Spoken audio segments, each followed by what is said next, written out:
So I do like this as my job. It's fun to have this as a day job. You get to travel and all that stuff. But I have had other jobs in the past. I was actually an English as a second language teacher. And, the first summer that I worked there, I was a new teacher and, trying to be very focused. And I actually had like 8 young Brazilian girls in my class that summer. And they would sit right in the front row. And it was a lot of me like trying to teach. Hey, class.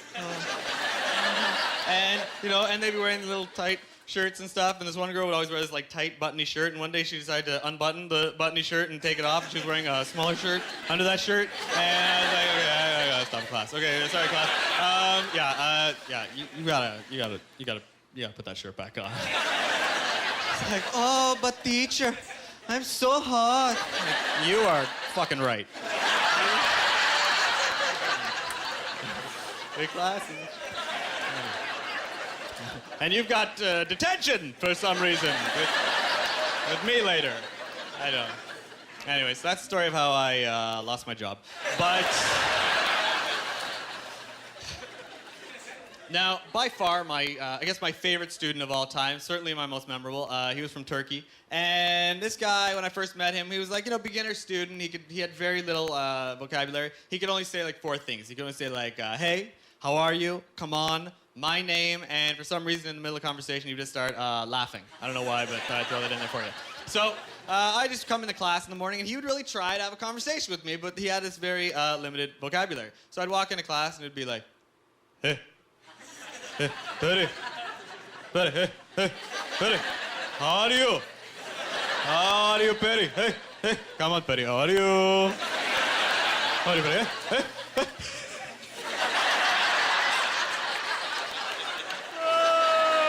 Periodic, come on. And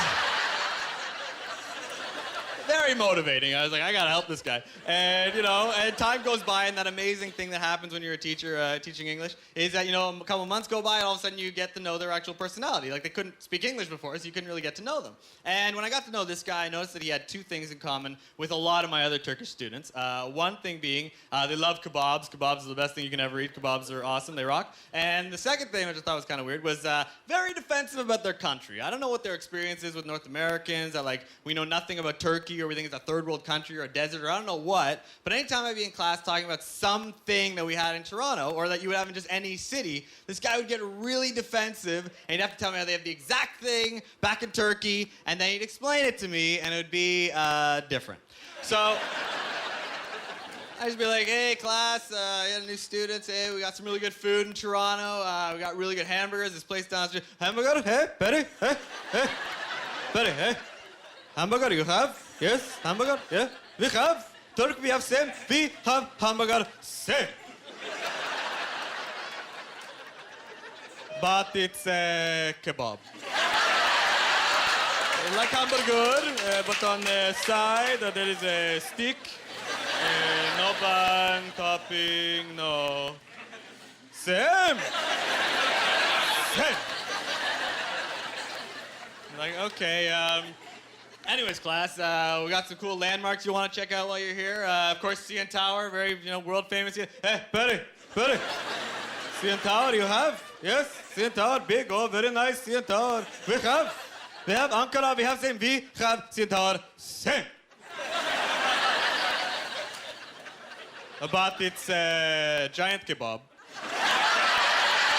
Man, climb, bite, happy, same. Same. Like, all right, okay, what about Canada's Wonderland? It's a one-of-a-kind theme park we have in Ontario.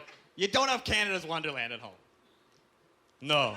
No, we have, yes, Wonder, we have same, yes, Ismir, we have Wonder, we have same.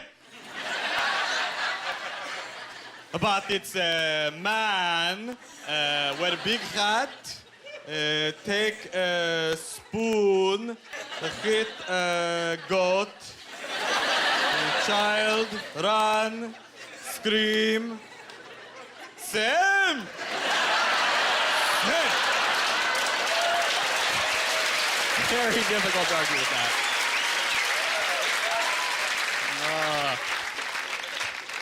Now, probably I guess the majority of students that I had were from Korea. A lot of students in Korea, they take a year off I guess, university. They come here, learn a little bit, go back, opportunities, awesome. And this one girl in my class would always ask me questions about, it didn't have to be about grammar, just whatever, right? Like, we got along very well. And she came to my class one time, I'll never forget, and she says to me, teacher, where is the Dalai Lama?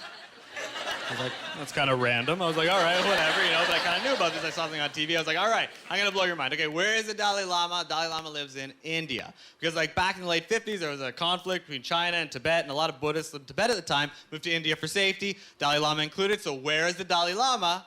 India. And she looked back at me completely confused. And I was confused. I was like, where is the Dalai Lama? Dalai Lama. Oh, it's 2 blocks down. The Dollarama.